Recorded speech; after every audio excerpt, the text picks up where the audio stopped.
So a simple distillation is a method or a process that is used to separate two miscible substances from each other, or you can say it's a method that is used to separate a solvent from a solution. So if I have, for example, a solution made of sugar and water, or salt and water, I can use a simple distillation to evaporate the water and distillate it or condensate it and then distillate it to change it back to be water droplets, leaving the solute like sugar or salt here. Or I can use it to separate two miscible liquids from each other, like water and ink or water and vinegar. What is the main concept from this process? The main concept that the differences in the boiling point must be very big. I mean, if I want to separate two miscible liquids here, like ink and water, the boiling point should be very high. The gap between the boiling point of ink and water should be very high. Or the gap between the boiling point of salt and water should be very high. For example, the boiling point of water is 100, while the melting point, not the boiling, the melting point of the salt, the table salt that we eat, is about 800 to 900 Celsius degree. So if I want just to melt the table salt, I need a 900 degree.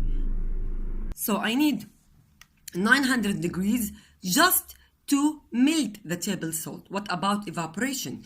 So for sure the table salt will stay as a powder at the bottom of the flask, leaving the water to be evaporated here and then obtained in a conical flask. Right. What are the parts of the simple distillation technique? First of all, a round bottom flask, then thermometer. Of course, this is a stopper made of cork or sometimes other substances, sometimes wood. And this is a condenser. By the way, the condenser is from here to here. This is the condenser, the distances between the two, or the distance between the two rulers. And this is the conical flask. And also I need two stand and clamps to fix the systems. Of course, a Bunsen burner and two tubes for cooling. This tube and this tube. Now, what will happen? First of all, put the solution that you want to separate it in a round bottomed flask.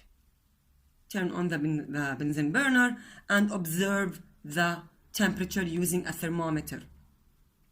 When the temperature reaches 100, the water, or even before 100, like 80 or 90, the water starts to be evaporated. And as I told you, evaporation happens at any temperature. So actually, the process of evaporation happens from the beginning of the process, but the boiling, I mean the bubbles of water, start to be seen at exactly 100. So the water particles start to be evaporated and then boiled when the thermometer or when the temperature reaches 100. Evaporated changes to water vapor. Move here through the narrow tube. This narrow tube falling down as a water droplet. How? This means that the middle distance here, the middle tube, must be cold to change the water vapor from vapor back to liquid by condensation. That's why the middle piece here called condenser. So because it's condenser, it must be cold, number one. Number two, the process that is happening here is condensation, changing the water vapor back to what? To water droplets. What will happen to the sugar or to the salt particles? They will stay down as a powder. So it somehow looks like the process of evaporation and crystallization. If you remember the process of evaporation and crystallization. But the only difference that during evaporation, the water particles will be lost, and during crystallization, also the water particles will be lost, leaving the solute, which is sugar or salt, as a powder in evaporation or as crystals in crystallization. But if I want to change it or to separate a salt out of water, but obtaining within the same time, obtaining the water particles in another container, I cannot use evaporation and crystallization. I have to use another method, which is distillation. So again, summarize it. Distillation is a process that is used to separate a mixture or a solution of two miscible substances like salt and water, ink and water, sugar and water. The main concept that the differences in the boiling point between the two substances that I want to make, that I want to separate, must be very high, or the gap between the temperatures between the boiling point of water and the thing that I want to separate it from water must be very high, like the boiling point of water 100 and salt, its melting point 800. So for sure, the salt will stay down and the water will go up as a water vapor type. What are the parts of the condenser now? The condenser has two tubes, the outer tube and the inner tube. The outer tube, which cold water flows through. This is the outer tube. The cold water flows through. This is in and this is out. So the water start moving from here. So you must connect this part of tube to a source of water, whatever is it. Tap water, I don't care about the nature of this water, if it's distilled or tap water. I don't care about that. I want just any water, any type of water to cool the inner condenser. So actually, the water vapor that I want to obtain it here, coming from this inner tube, the narrow tube. So the water droplets moving here, coming through this narrow tube, moving through this narrow tube, to the flask. But what about the outer tube, this one? The thick outer tube, this and this. It is just for cooling. So I can use any type of water. The water particles moving from here to cool all the parts of the condenser and moving to outside. Can I switch it?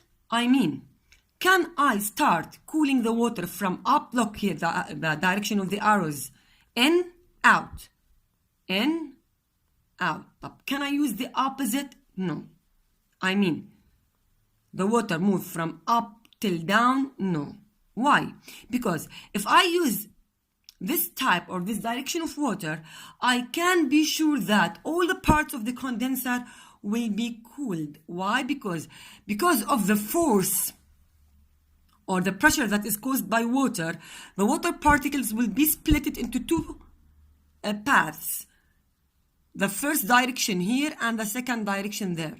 So this direction will move here, will move like this till out, and this direction will move like this part till outside. So by this way, the whole condenser will be cooled. But if I use the upper part as the starting point, so the water particles will move from up, and as a force or as a result of the gravitational force, it will be directly pulled down. So look here, pull down. So this area here still hot. I cannot cool it efficiently. Or the amount of the water particles that will be moving or that will be moved here will be little bit or much smaller than the amount of the water particles that will be moved by a force or the strength of the water pressure to this area. So I cannot cool it efficiently if I want to use the upper part to start cooling the condenser. So the water particles, as a result, will moving directly down, leaving the upper part hot. So you must memorize that the inner part or the starting point is the lower part and the end point is the upper part. The water particles come in here and leaves the tube there to outside. We don't care where. What will happen? During this time, the water particles start to cool the water vapor that is in the inner tube. By the way, both of them are closed tubes, so the water particles and the water vapor will not be mixed with each other. So start cooling the water vapor, leaving a pure water particles here in the flask. What does the meaning of pure? Pure H2O or pure water particles?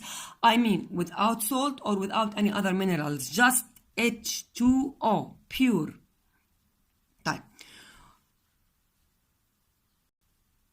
Here the temperature of the water that I use it for cooling is room temperature, 20 to 25 only. But is this temperature enough to condensate the water particles or the water vapor that is in the inner tube? Yes. Why? Because the temperature of the water vapor in the inner tube is 100, because the boiling point of water is 100. 100, if I want to compare it with a 25 Celsius degree, it is very hot. So 25 is cold with respect to 100. So can it cool the inner tube? Yes, it can cool it. So the idea that I want to use water particles that are colder than 100. Not necessary to be zero, by the way. If the water here is zero, so it will be frozen, it will be ice. How can I push the particles of ice through this tube?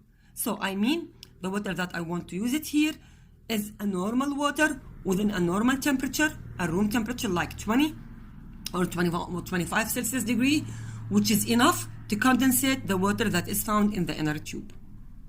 This is everything about simple distillation, and we will compare it now with another method, which is a fractional distillation. This method is used as fractionating or fractional distillation.